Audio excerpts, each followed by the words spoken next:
Et pour commencer cette émission, on retrouve Monsieur Louis pour un billet d'humeur. Bonsoir à vous. Bonsoir Bénédicte et bonsoir à toutes les auditrices et les auditeurs de RCF Grand Est.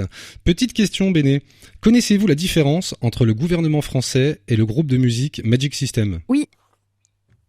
Ah, ok. Alors du coup je commence, ce qui sera désormais ma dernière chronique pour le 18-19 de RCF Grand Est. Oh. Un énorme merci à vous et à vous toutes et tous de m'avoir donné l'opportunité de donner mon avis complètement inutile, donc parfaitement indispensable sur tout un tas de sujets.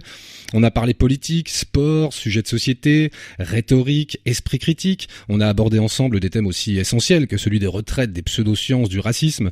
Mais on a également balayé des questions vitales pour l'humanité comme l'importance du caca ou l'histoire édifiante de Gunther, le chien le plus riche du monde. Et le dernier sujet dont j'aimerais vous parler est celui du Pale Blue Dot. Le quoi ?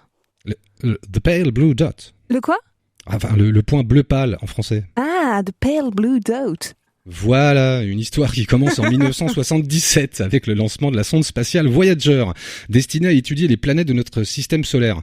13 ans plus tard, soit le 14 février 1990, c'est-à-dire 3 jours avant mon 15e anniversaire. Je reprécise la date puisque cette année, je n'ai pas eu de cadeau de votre part, Bénédicte.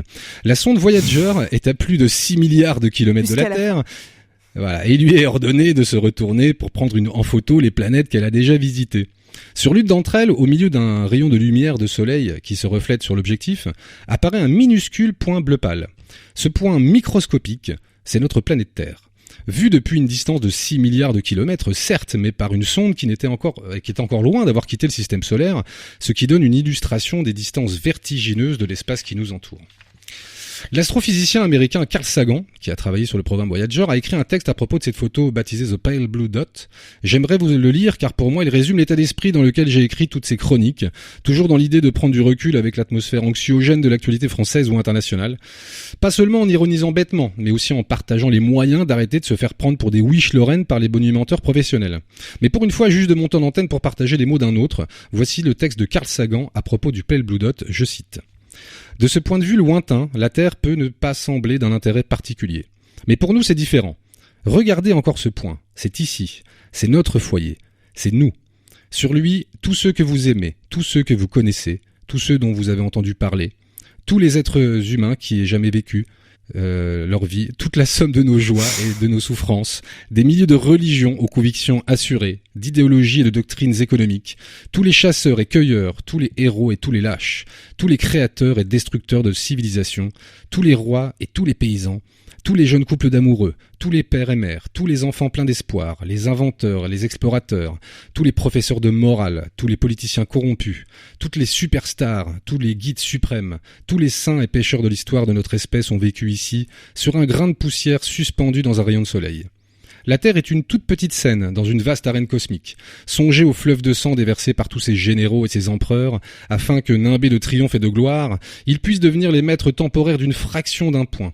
Songez aux cruautés sans fin perpétrées par les habitants d'un recoin de ce pixel sur les habitants à peine distinguables d'un autre recoin, comme ils peinent à s'entendre, comme ils sont prompts à s'entretuer, comme leurs haines sont ferventes. Nos postures, l'importance que nous nous imaginons avoir, l'illusion que nous avons quelques positions privilégiées dans l'univers, sont mises en question par ce point de lumière bleu pâle. Notre planète est une infime tache solitaire, enveloppée par la grande nuit cosmique. Dans notre obscurité, dans toute cette immensité, il n'y a aucun signe qu'une aide viendra d'ailleurs pour nous sauver de nous-mêmes. La Terre est jusqu'à présent le seul monde connu à abriter la vie. Il n'y a nulle part ailleurs, au moins dans un futur proche, vers où notre espèce pourrait migrer. Visiter, oui. S'installer, pas encore. Que vous le vouliez ou non, pour le moment, c'est sur Terre que nous prenons position. On a dit que l'astronomie incite à l'humilité et fortifie le caractère. Il n'y a peut-être pas de meilleure démonstration de la folie des vanités humaines que cette lointaine image de notre monde minuscule. Pour moi, cela souligne notre responsabilité de cohabiter plus fraternellement les uns avec les autres et de préserver et chérir le point bleu pâle, la seule maison que nous ayons jamais connue. Fin de citation. Alors merci à toutes les équipes de RCF pour l'accueil et tout particulièrement à Antoine, le technicien de RCF Nancy, qui n'est pas présent pour ma dernière chronique dans le studio. Je suppose qu'il avait peur de verser une larme d'émotion ou juste qu'il s'en fout et qu'il a autre chose à faire.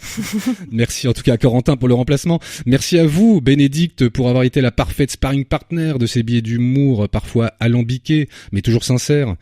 Merci pour votre confiance et les conseils précieux qui m'ont aidé à prendre du plaisir à faire de la radio.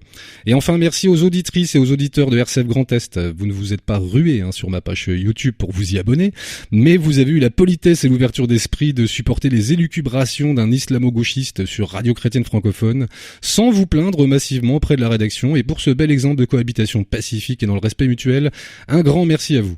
Bon, tout à l'heure, je rigolais, monsieur Louis, je connaissais pas la réponse. C'est quoi la différence entre le gouvernement et le groupe Magic System ? Ah, en fait, Magic System, eux, ils nous font chier que l'été. Voilà, belle vie à tout le monde et prenez soin de vous. Merci à vous, monsieur Louis, pour ces saisons passées ensemble autour de vos billets d'humeur.